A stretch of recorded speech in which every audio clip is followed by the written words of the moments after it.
Hey, you're with Angelica Minor. Thank you for checking out my channel. So for this week, I'm going to be talking about my pregnancy, week 11. So as you know, I do take little notes, but this week I didn't really take many. And it's just kind of stuff that's basically off the top of my head, so bear with me. So for week 11, I've actually started developing, like, every second I would get super dizzy, and so I guess I developed like dizzy spells, and that would happen every time I stood up, you know, when I was laying down and I got up, and it was just constant. I didn't go a second without that, and I made sure I drank a lot of water and I was eating the most I can now that my appetite's building up.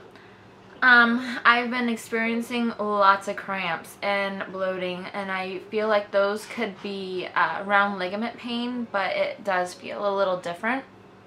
Not the round ligament pain that I've been usually feeling, and it was almost like slight cramps, like when I went into labor with my first son, just very little bit, but like dead in the center of my, right above my uterus, kind of like tightening, contracting, almost like you have to make a bowel movement kind of pain. And so yeah, so I told you how I also moved the couch previous week. I moved the couch and I did some laundry, and that was looking that up and down the stairs, and I think I've strained myself, so I think that might be why the crampings are here. And I do want to mention that I'm going to make a video of just some products that I like to use, like my prenatal vitamins, my body washes, just stuff while I use while I'm pregnant. And another symptom is I am out of breath. So yeah, I guess I talk too much, a little too fast too. So at the last day of my week 11, it was week 11, day 7, so the final day, I experienced bleeding. It was probably like the day before my last day. It was like 6. It was on the 4th of April. I experienced bleeding, and that scared me. I was crying. I was sitting on the toilet. I thought I was miscarrying.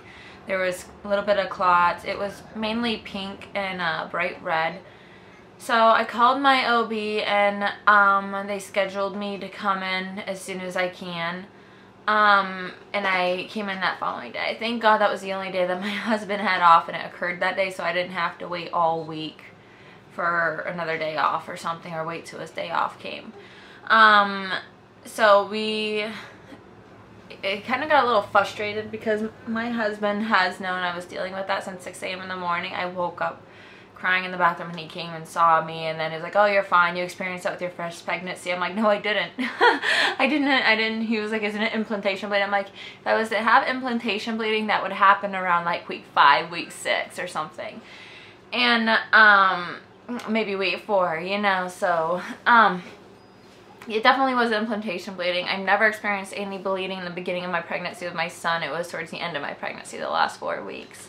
And so I was pretty scared this time, and I felt like my husband lacked supporting me a little bit. God knows I love him, but is that so God knows I love him, but it's just, you know, men and being married, you know, you kind of clash a lot more than being boyfriend and girlfriend. And kind of expected a little bit more from him, a little bit more support. And so I had an appointment for 11:45, and he decided to go up and golfing instead of being with me, and that really bothered me. So I sat down and I just cried more about that, and also the fact that I was still bleeding and I didn't know what to do, and I had nobody around to help me, and my son was here, and it's just it really bothered me that he just up and left when I needed him the most, as usual. And so I called the doctors, and because my husband was upset that he couldn't finish his golfing game, because he told me it was only going to be like an hour or 2 and he was going to be done, and it was way longer than that. So they pushed me off to 1:45. for my doctor's appointment, and my husband just barely got done golfing, and then we headed straight there. But it's just the fact that I had to wait so long, you know. He didn't really care about the baby, he didn't care about me bleeding, he didn't care about supporting me, you know, and I don't know what to do to change it, because in a way he's making me resent and regret things. As much as I love my child and I love him, it really bothers me. What do you need?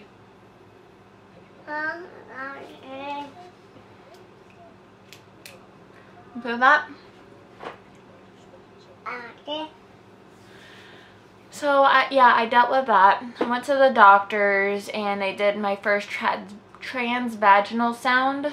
That's where they stick a wand in your vaginal area, and they look at the baby. So they did that, and then noticed I had blood all around the baby by the chorion. So that's basically where the uterus and the sac of the baby is, and it's right in between that.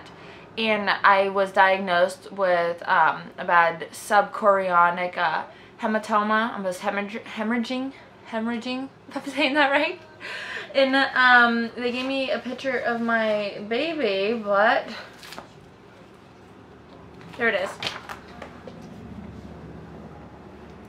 You can't necessarily see it good in this picture because this is just a picture to take back home, but this is what that picture looks like, and I can actually see a little bit of the hemorrhaging that they told me about. So basically, so this is like the sac right here, like goes around, but all that black stuff that you see that goes around is all blood.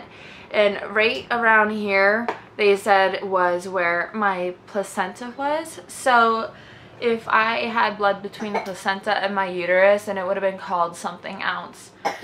And so they told me to do pelvic rest, but a lot of stuff I read online says that you have better outcome of doing bed rest, and that's what I did, and it was extremely hard. And so I was like partial bed rest because I have a toddler. My husband works 6 days a week, so I really needed to take care of him and get some stuff done, but the house chores started lacking and I didn't get any help with that. And my husband's family came over, but they only hung out and played with my son. I kind of had to feed him and still do all my chores and stuff, you know, so I kind of didn't get the help that I needed, and my family wasn't around to help me either. So it was a very stressful week, but because I put myself on bed rest, I think that has helped greatly. And because they don't want you to lift over 5 pounds, and they don't want you to lift over 5 pounds and doing any jerking motion. They told me no more pushing furniture, no more lifting up heavy baskets of laundry, and you know, just keep my limits, you know, limit myself to the activities that I do. So no more basketball, no more, you know, just crazy up and down jumping and stuff, which obviously I knew, but when you're playing with a toddler and, you know, and you're pregnant, you kind of sort of forget that you're pregnant some days, and that's where I came into like a big whoopsies, I think. Or it could have been because of pushing the couch last week and, you know, the laundry and stuff. So I have had a stressful week with all that stuff, and it felt very, very lonely, you know. I mean, I feel like I would be there for anybody, and I know I would be there for anybody that actually needed the help, who was diagnosed with something and they were strictly told not to do certain stuff. And, you know, I would have been there for somebody, and it kind of hurt me that, you know, nobody really was to help me out with the needs that I needed done. My son, he's fine playing alone. He can eat by himself, so I didn't really need nobody to come over and just do all that, you know. I was capable of sitting on the couch and playing, like, you know, teaching him letters and stuff or whatnot. I know I'm a little frustrated right now, so just hear me out. Being pregnant, you're kind of got to bend a little bit every now and then. So I really just needed help around the house doing things, and that's not what I got, and I don't think anybody understood that. But, you know, my mother-in-law, my husband's mom, she was pretty helpful. She asked to do a very little bit of stuff, you know, like she filled up the dishwasher partially and, you know, washed the counters and offered to do some laundry. But at that point, I was washing the laundry. I didn't have really much to fold at that point, and now I have like loads of laundry to fold. But whatever, I'm done complaining. So yeah, I was grateful for her, and there was really, other than that, not much going on that week. Just diagnosed with a subchorionic hematoma, and the outcomes for that could be great or bad. They don't usually know. And so basically later on in pregnancy, if it reoccurred again, or it was still there, basically what would happen, it could happen, you know, you can go on to have a healthy pregnancy and delivery and stuff, but it can cause preterm labor.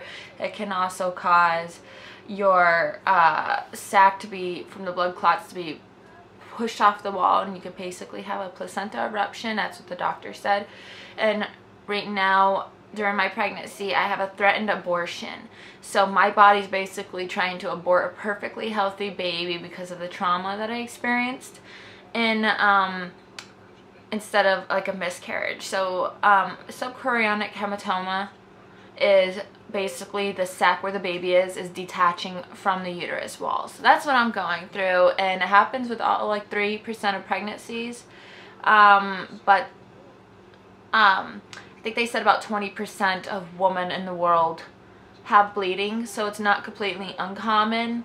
And the most common type of thing would be the subchorionic hematoma, and they usually reabsorb or heal on their own most of the time.